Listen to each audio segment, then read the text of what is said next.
hay pasiones y miradas.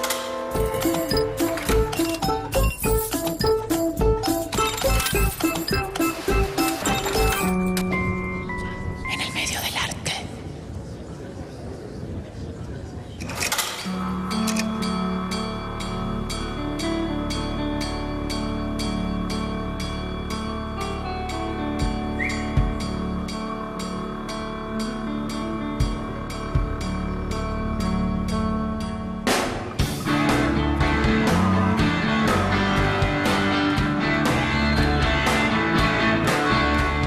Desde tiempos remotos, el ser humano ha proyectado las más diversas inscripciones, buscando de alguna manera capturar desde lo espiritual o lo político rituales cotidianos con el fin de eternizarlos sobre una superficie común a todos: la pared. ¿Qué es el muralismo y el arte urbano? ¿Cómo trabaja un artista con un muro como soporte de su arte? El muralismo es un tipo de pintura, de expresión visual que tiene como característica que el soporte es un muro, una pared, algo del orden que no está en principio pensado específicamente para ser pintado. Digo, el bastidor, por ejemplo, para poner pintura de muro a pintura de bastidor. El bastidor se crea específicamente con la intención de que en algún momento sea pintado, independientemente de que después se pinte o no, pero está concebido para eso. La pared está concebida para funcionar desde el punto de vista arquitectónico y eventualmente las paredes se pintan por algún motivo o con algún motivo y esto se lo denomina muralismo. Es una vocación, como te puedo decir. Sería torpe llamarlo, es una especialidad. Pero sí es una especialidad, porque ahí juega mucho la composición, el mensaje es elemental. Y por ende tiene que estar bien hecho, porque si lo pretendíamos usar como vehículo de cultura, no podías hacer una cosa floja o mala. Por lo menos tenía que tener una condición básica de calidad.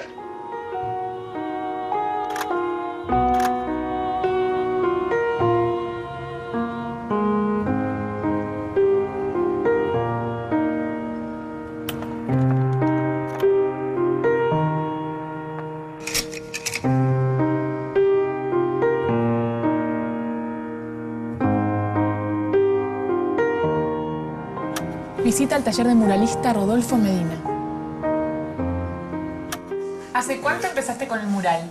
Empecé en el 65, creo. Yo en realidad cuando pintaba al óleo, mi pintura tenía cierta grandiosidad, cierta cosa que tenía que ver con los murales. Entonces, bueno, yo trabajaba en ONCE como dibujante, entonces cuando modifican la estación me proponen hacer murales. Uno haciendo murales lo que hace es expresarse de una manera distinta, además es una exposición permanente. El mural está al público, el mural lo ve todo el mundo. No es la pintura de Caballete que tiene que estar en una galería, que la gente se acerca, la mira. ¿Qué es lo que uno busca en esa persona que va a pasar y va a encontrar esa obra de arte? Uno busca comunicarse, incluso comunicar un mensaje.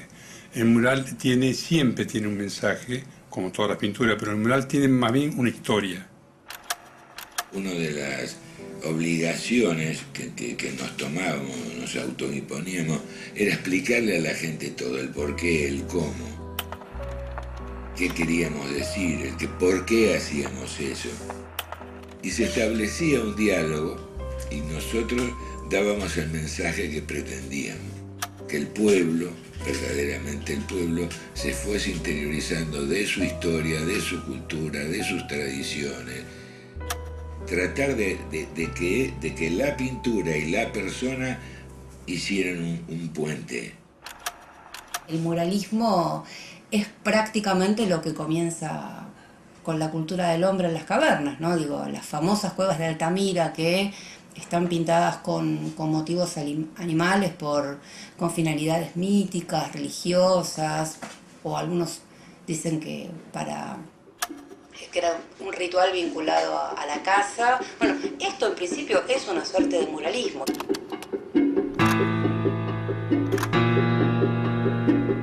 ¿Quiénes fueron aquellos que con su arte definieron lo que llamamos artes plásticas?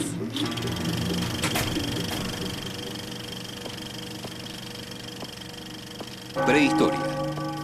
Desde tiempos remotos, se utilizan las paredes de las cuevas para realizar pinturas como una forma de compartir contenidos valiosos con el grupo. Siglo I después de Cristo.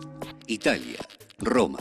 Para comunicarse, los primeros cristianos realizan murales y dibujos en los muros de las catacumbas. El significado es conocido solo por el grupo para protegerse del imperio. Es el primer antecedente del mural y del graffiti como código oculto y función social. Edad Media. La iglesia es centro de reunión de la comunidad y el mural es el texto visual más importante para su instrucción religiosa. Siglos XV al XIX. La aristocracia y la alta burguesía llevan los murales al interior de sus palacios y de sus edificios gubernamentales. Se utilizan solo decorativamente o como símbolo de lujo y poder. 1922. México. Luego del triunfo de la Revolución, Diego Rivera, Clemente Orozco y David Siqueiros colaboran con su afianzamiento, creando el movimiento muralista mexicano, en el que la obra, una vez más, está al servicio del pueblo, política y socialmente. 1933. Argentina.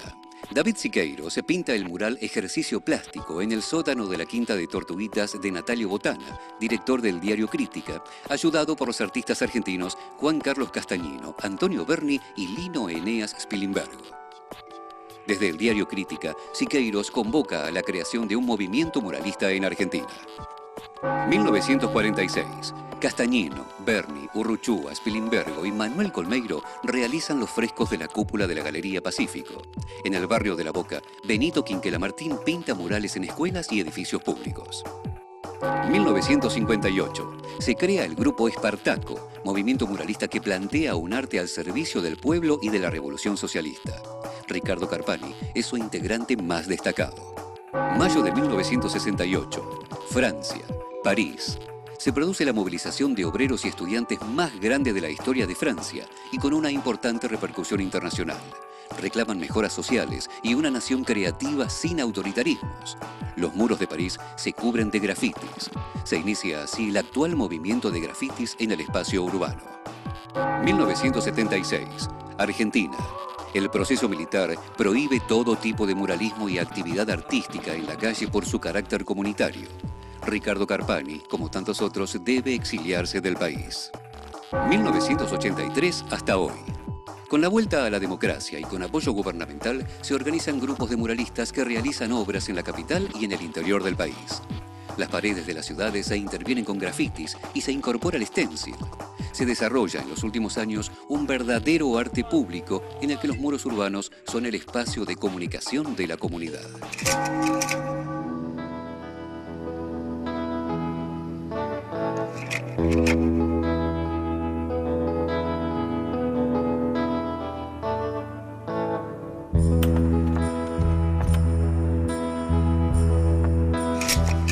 Rodolfo, ¿y esos? Esos murales están en la estación San Martín de Subterráneo. Cuando a mí me encargan estos trabajos, me dice que tenía que referirse a la gesta libertadora. Y bueno, cómo se llega a convertir toda una historia en imagen plástica es bastante complejo. Y leyendo permanentemente qué es lo que pasa, aparecen las imágenes. Uno empieza a imaginar cosas, empecé a imaginar los caballos, empecé a imaginar la crueldad de la guerra, todo eso. Y lo que uno hace es estar siempre con papel y lápiz al lado, o carbonilla. Es el comienzo de la creación. Exacto, para captar las pequeñas cosas de captar, todo. Un artista que tiene ganas de realizar una obra, vamos a llamarla de carácter mural. Necesita proyectar su composición, medirla cuidadosamente, planificar, calcular la luz, los espacios, el recorrido del espectador dentro de ese ámbito y sobre todo el tema.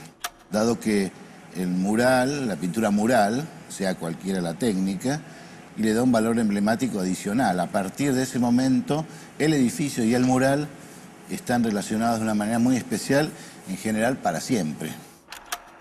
Una de las trampas, entre comillas, del mural es la identificación del espectador común, del tipo que va por la calle, el transeúnte, con la obra que ve. Si esa obra le interesa, se para y la mira. Si no le interesa, sigue de largo. Que no lo apruebe, que lo apruebe, no importa, pero que lo atraiga.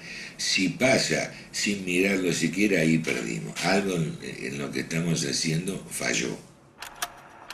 El muralismo, o sea, si uno lo quiere estudiar con un sentido, digamos, sociológico, antropológico, sí lo va a remitir a las cavernas. Pero volvemos a lo mismo, o sea, esa expresión, esa forma de relacionarse con la comunidad por medio de un artilugio visual cobra significado en la medida en que la misma comunidad necesita que eso sea significado.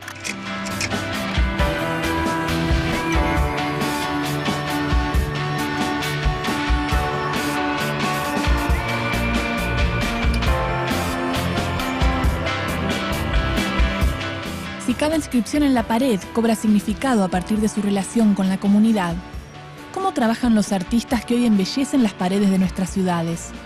¿Qué es el street art? ¿Arte urbano o callejero? Hola, Luis. Hola. ¿Cómo estás? ¿Cómo va? Bien. ¿Todo bien? Veníamos a ver el primer encuentro de arte callejero en Quilmes. Claro. Y sí, acá es el primero. Nos juntamos a trabajar acá con la Escuela de Bellas Artes, la EMBA, y con la municipalidad. ¿El arte callejero para quién es? Nada, es como la idea del museo a cielo abierto, de meter las obras afuera para que la gente que viven acá y que pasan en la plaza pueden disfrutar de cosas que nunca vieron. Casi toda la gente que vienen acá están alucinando, se dicen, ¿qué onda? ¿Por qué hacen eso? ¿Y por qué lo hacen? Lo hacíamos cada uno de nuestro lado y es difícil juntar la plata para comprar el material y es como un lujo acá hacer eso. Los aerosols son muy caros y elegimos como juntarnos entre todos con un proyecto de renovación urbana, de realizar murales que pueden ser apreciados por la gente de todas las edades y todo eso.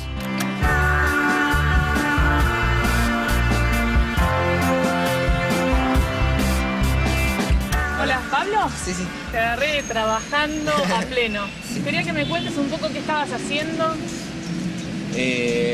Bueno, yo estoy pintando la figura de un tigre que va de acuerdo a la selva que estamos haciendo entre todos. Estoy haciendo con pintura látex, que es pintura plástica. ¿Hay alguna función social en el arte urbano? Bueno, en este caso la idea igual era tratar de contribuir un poco al entorno de la comunidad de Quilmes, pero en general el graffiti no es solo tratar de agradar un poco al entorno, sino como existen muchas razones por las que la gente hace graffiti, por gusto, por protesta. Cualquiera que pinte sin pedir permiso en un espacio público está teniendo una actitud política, pues está tomando por asalto algo que nadie le permitió que haga. Entonces se está revelando de alguna manera. A mí me gusta mucho esa parte de pintar en la calle. A mí nadie me pide permiso para que le vea la cara a José de Ser o a, no sé, o a una minita que me quiere vender mayonesa todas las mañanas. Entonces, ¿por qué debería pedir permiso yo para pintar lo que tengo ganas de pintar? Street art es una denominación genérica por la que se entienden distintas expresiones de arte visual que están presentes en la calle. Son diversas. Uno son los murales, pero algo también que está teniendo mucho auge son los stencils, por ejemplo, que también forman parte del street art y que se hacen en base a una plantilla que permite ir pintando la misma imagen. También están las pegatinas, donde se usa papel, además de pintura. Digamos, es como un campo bastante diverso que tiene diferentes soportes, diferentes lenguajes, diferentes dispositivos, trabaja con distintos materiales.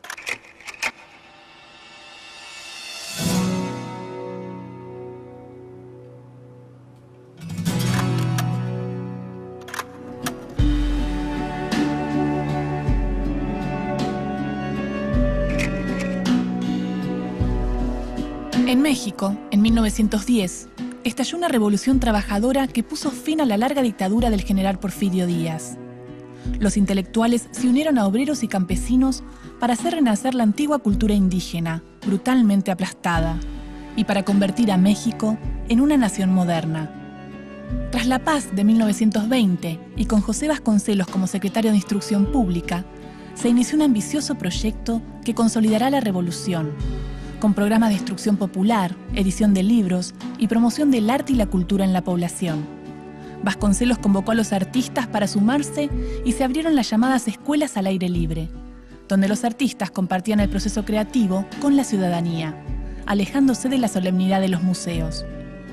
A partir de estas experiencias, Diego Rivera, Clemente Orozco y David Alfaro Siqueiros gestaron el movimiento muralista mexicano, al recuperar el carácter de comunicación pública que posee el mural y al utilizarlo al servicio del socialismo y del pueblo. Artísticamente liberados del academicismo tradicional, se inspiraban en el arte popular e indígena, el folclore, los relieves precolombinos, los muralistas italianos del siglo XIV, en el expresionismo alemán y en el arte naif del aduanero Rousseau.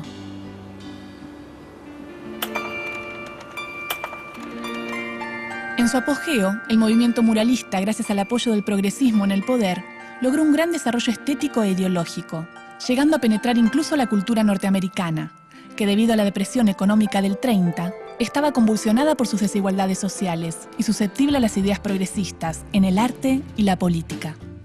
En 1933, Siqueiros llegó invitado a la Argentina y publicó una convocatoria que exhortaba a los artistas a dejar el taller y a desarrollar un muralismo político en el país. Su influencia hizo mella en artistas como Berni, Castañino y otros, que comenzaban a comprometerse con la realidad social y la identidad latinoamericana. A comienzos de los años 60, el grupo Espartaco, fundado por Ricardo Carpani, Mario Moyari, Juan Manuel Sánchez y Pascual Di Bianco, desarrollaba sus murales colectivamente en fábricas, sindicatos e instituciones públicas. El arte se convertía así en un evento político, en una excusa para dialogar con la gente, para acercar al artista al pueblo y viceversa. La pintura muralista se extendió por toda Latinoamérica debido a sus bases comunes, raíces indígenas y pobreza social. Los artistas adhirieron a su ideología estética. Encontraban en el movimiento un motor activo de participación y un sentido comunitario para su arte. Pero poco a poco, al perder el apoyo económico de los gobiernos y tras los golpes militares, el muralismo ha ido transformándose, adoptando nuevas formas de arte urbano y público, donde aún se pueden encontrar ideas críticas sobre nuestras sociedades.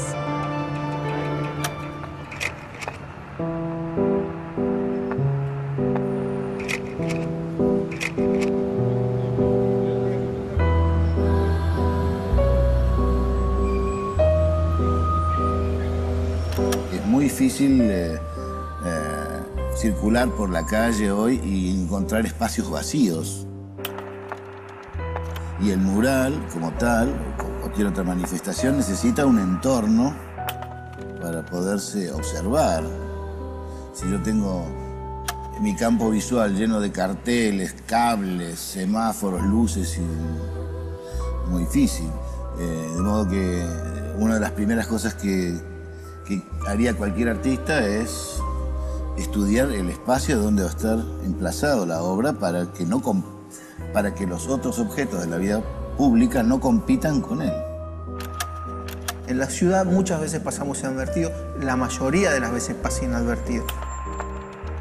Porque hay mucho contraste simultáneo, hay mucha, como te dije recién, mucha contaminación visual que hace que no puedas efectuar una obra y que esa obra se integre desde el hecho, se integra visualmente desde el caos.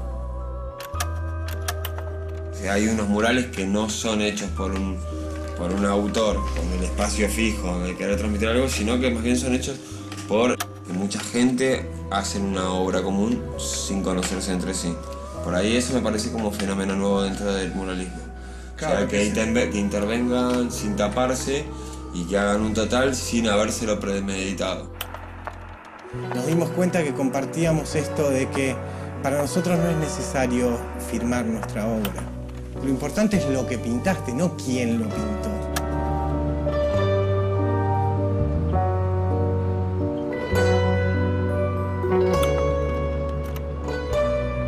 Los diccionarios incorporan los usos que hacemos de las palabras, fijan los valores que los grupos sociales les asignamos a estas. revisarlos y poder cuestionar cómo hablamos en torno al arte, quizá nos permita romper el invisible cerrojo del mito. ¿Qué decimos, por ejemplo, cuando hablamos de vanguardia? De la familia del verbo guardar. Deriva del germano guardón, que significa montar guardia o buscar con la vista. Etimológicamente, llegamos a guardia y en el camino nos encontramos con vanguardia, del catalán avantguardia. Hoy, la Real Academia Española define la vanguardia como la parte de una fuerza armada que va delante del cuerpo principal, avanzada de un grupo o movimiento ideológico, político, literario y artístico. También nos encontramos con la palabra vanguardismo, conjunto de las escuelas o tendencias artísticas nacidas en el siglo XX, tales como el cubismo, el ultraísmo, con intención renovadora, de avance y exploración. Del universo bélico pasamos al político y llegamos finalmente al artístico. De una guardia para preservar lo establecido, saltamos a la búsqueda de líderes, ilustres adelantados ajenos a la tarea de preservar. Vanguardia es un concepto largamente utilizado. Hoy su aparición parece tener más una finalidad comercial que una pertinencia artística. El saco le es puesto a muchas expresiones innovadoras, pero el peso de ese concepto tiende a apagarlas y a limitar nuevas expresiones. Renovar, avanzar, explorar, solo es posible a través de una conciencia crítica de lo que nos rodea. Estar delante implica poder apreciar lo que vamos dejando atrás, y no caminar a ciegas.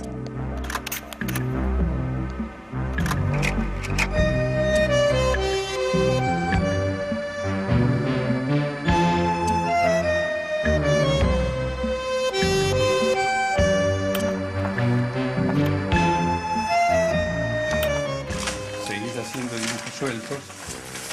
Esto tiene que ver ¿Esto con... ¿Cuándo lo hiciste? Esto es 60 y algo, 65. Acá dice 69. Yo organizo el mural ya en escala, digamos. Hacemos esto. Organizamos todas las figuras que estaban sueltas, se organizan de esta manera. Acá está el tamaño del mural. Esto serían 6 metros por 1.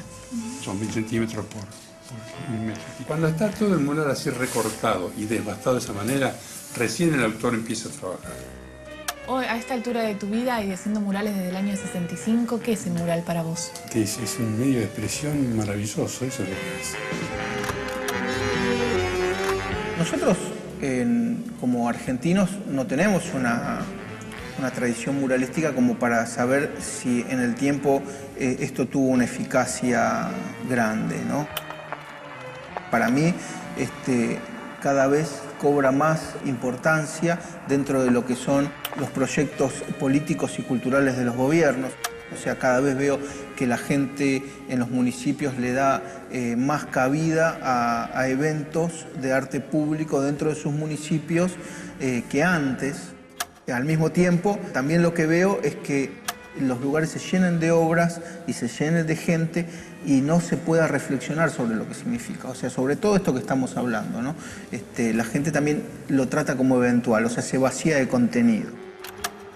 La importancia para la sociedad actual del muralismo podría ser rescatar cierta frescura y hasta irreverencia del arte que quizás en otros soportes más institucionalizados está ausente. Hay bastante dispersión estética, bastante dispersión ideológica. Las estéticas son completamente distintas. Esto, por supuesto, es de una riqueza maravillosa. Creo que hay algunos muralistas que jamás se plantearon para qué lo hacen, si simplemente lo hacen. Entonces, precisamente me parece que es esa diversidad de objetivos, de miradas, de estéticas, de que unos quieren provocar, otros quieren llamar a la reflexión, lo que hace que la ciudad sea tan rica en el street art.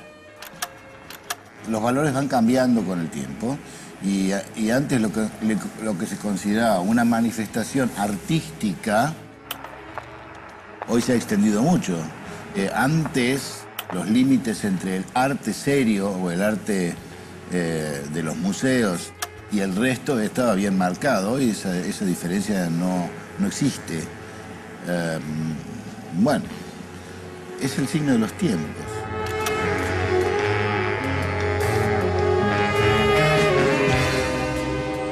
Si como vimos el muralismo ha sido un vehículo fundamental de expresión durante importantes cambios sociales, es necesario comprender la potencia transformadora detenida en esos muros.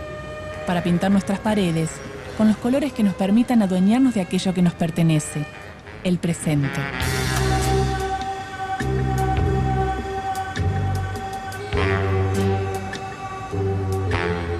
También pensaba que algo tenía que pasar en el arte, que lo que se estaba haciendo no era suficiente, que había que llegar a un arte tan poderoso y tan grande como el del pasado. Le impusimos al Estado nuestro derecho a pintar en los muros. Este es un arte para las multitudes. Arte público, dijimos, arte público.